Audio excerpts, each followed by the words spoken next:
So you picked out your dream bike. You pictured the sound, the group rides, carving corners, maybe even dragging a knee or elbow. And yeah, maybe breaking the world wheelie record. But here's the question you never ask yourself. What does it really cost to run the bike per kilometer or mile for the average 27-year-old rider here in the Great White North? And the answer? Well, the answer might sting. And it's not just a Canadian problem. And I'm not just talking gas, although yes, gas is part of it. I mean, the full picture. Tires, chain, insurance, just to mention a few. The stuff nobody warns you about until your wallet's already empty. I'm keeping this strictly by the books. No shortcuts, no fantasy math. We're talking Canada in Canadian dollars with an average ride of 5,000 kilometers a year. Now, the world thinks Canada has 4 seasons. But let's be real, it's basically 2, summer and winter. And even summer is a scam. So realistically, the 5,000 kilometers works out to about 90 rideable days once you consider rain, frostbite, and heat stroke. That works around 55 kilometers per riding day. And for reference, I'm using $10,000 for an average purchase price of a mid-range motorcycle. And just so you know, I'm not going after the Harley Davidson guys. Those riders have been at it more than some of you have been alive. They wrench their own bikes. And the ones that don't want to get grease under their fingernails, well, they treat the dealership as a spa day. This is for the new rider, the first-year dreamer who's about to find out that freedom always comes with a price tag. And for those veterans who want to come along for the ride and chime in. So, where does it all start? Easy. You can't ride a motorcycle legally without a license. In Ontario, the government offers a motorcycle package, which includes a written M1 test, M1 license issuance, and the price is $158.25 as of this recording. Tax included. Now, to my knowledge, no insurance company will insure a new rider without attending a riding school. Therefore, the average cost of a riding school is $600 plus tax.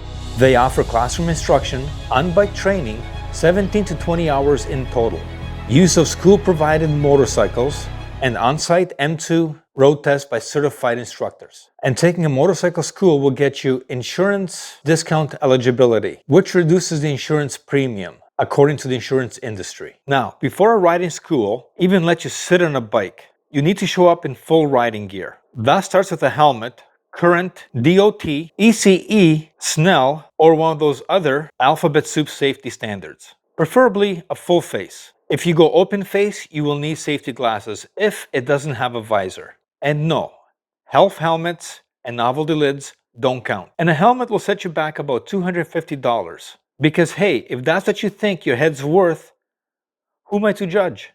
Next up, the jacket. You'll need some type of padding or armor. But most schools will let you slide with heavy denim. Figure about $250 for that. Then the pants, motorcycle specific. Thick denim. This isn't a fashion statement, although Ducati owners might disagree. Call it $100.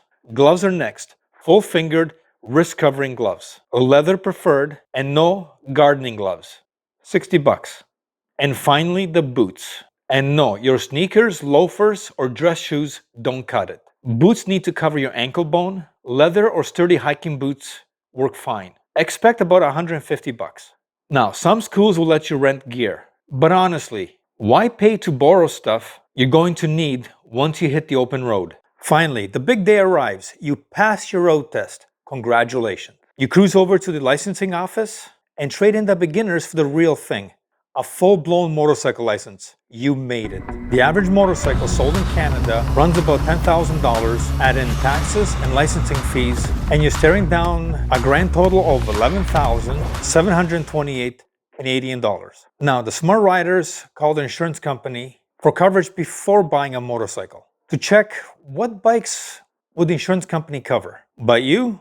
No, you bought a bike for the image, and that image comes with a price. For a first-year rider, you're looking at a basic premium of $3,000 to $5,000. But I'm going to split it down the middle and say $4,000. And since your $10,000 bike has 48 months of payments, the bank insists on a full coverage. That's an additional $2,000.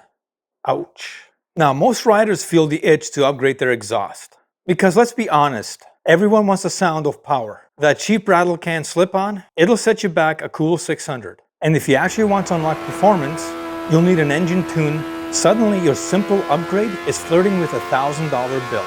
But, and here's a big but, call your insurance company before making any upgrades. Some insurers see louder, faster, more attention-grabbing bikes as a higher risk. That could mean a premium hike, or worse, a cancel policy. And if you don't disclose the mod, that's material misrepresentation. That means if you crash, they can legally deny your claim.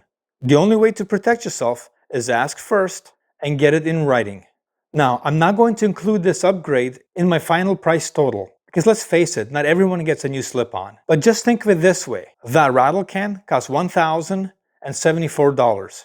And if you average 5,000 kilometers a year, that's 5.4 cents per kilometer. Let's talk about fuel costs. The math here is pretty straightforward. Take your fuel consumption in liters per 100 kilometers, divide by 100, multiply by your yearly distance, then multiply price per liter. That's your annual fuel cost. So for example, 6 liters per 100 kilometers times 5,000 kilometers per year, and at today's price, that's approximately $495, taxes included. And that's if you're riding like a saint and keeping the bike between 6,000 and 7,000 RPM. But let's be honest, we all know the tack needle will be bouncing off the rev limiter more than you care to admit. Still, 6 liters per 100 or 40 miles per gallon is still respectable. So we'll leave it at that. Moving on to the front rotors. They usually last 20 to 40,000 kilometers depending on your riding style. Let's give you the benefit of the doubt and call you a law-abiding citizen who obeys all speed limits. At 40,000 kilometers, a pair of front rotors will cost you $678, taxes in. That works out to about 1.7 cents per kilometer. As for the brake pads, well, they're cheaper, but don't last nearly as long. Let's say 20,000 kilometers at a cost of $147. That works out to about 0.7 of a cent per kilometer. Not bad at all. And no, I'm not counting the rear brake pads and rotors. Because let's be real, unless your caliper seizes and your brake pads fall off with age, the average rider never replaces them. Oil and filter change, basic math. $109 for oil and filter, changed every 5,000 kilometers, works out to about 2.2 cents per kilometer. Because oil change is not only based on mileage, but by time. Meaning oil changes every year regardless of mileage. What else? Oh yeah, front and rear tires. A good set of rubber will cost you around $738 Canadian plus $300 in labor. Because let's face it, not everyone has a tire changer at home or knows a friend who has one. An average lifespan of a tire is anywhere between 7 to 15,000 kilometers. But for argument's sake, let's say 10,000 kilometers. That works out to about 10.4 cents a kilometer. Moving on to a very important overlooked service, and that's the front forks and the rear shock. Recommended service is every 2 years or 20 to 30,000 kilometers. But to be fair, let's say 25,000 kilometers. The cost is approximately $848, taxes in, which roughly works out to 3.4 cents a kilometer. However, I'm not going to include this as an operating expense. Because seriously, 99% of the riders don't service the front forks or the shock. And if you do, that means you're in tune with your machine. Moving on. I've met plenty of riders who miss this service. And most don't realize it's required until they're blasting BMW or Ducati on social media for a blown motor. Some of you might have heard of it.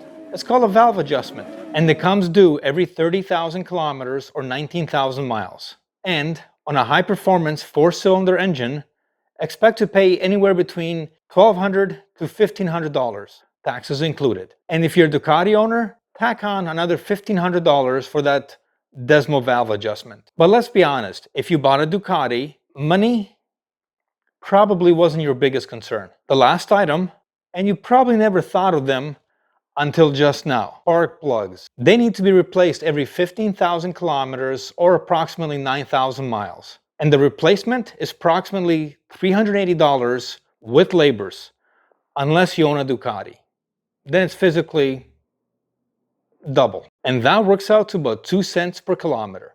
Stack it all up, and the cost is approximately 30 cents per kilometer or 0.6 of a mile. Remember that purchase price of $11,728? That needs to be included. And if you place a down payment of $1,500 to keep the bankers happy. That means you borrowed $10,228 at 5% interest, which comes to $2,882.40 per year. Works out to 58 cents a kilometer. But wait, there's more. One word, insurance. At $5,200 a year, that's $1.04 per kilometer.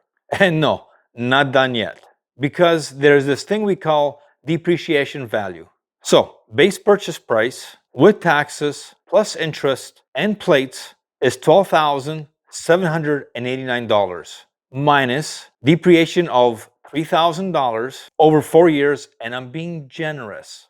And now you know why this list is so long. And I know from all the Facebook comments, many of you never thought of it this way. So here we go. When we add everything up, the calculation is $11,000 per year if you ride 5,000 kilometers. That's 3,100 miles or $2.22 per kilometer, $1.62 US per mile. That's what it costs to operate an average bike for a first-time rider. This means that 10-kilometer coffee run will cost you $22. And that's if your buddy pays for the coffee. Turns out that wind in your face is actually your money blowing away. But honestly, I wouldn't trade it for anything else. Thanks for watching. And remember, always hug your pets. Because unlike your banker, they don't want anything else. Take care.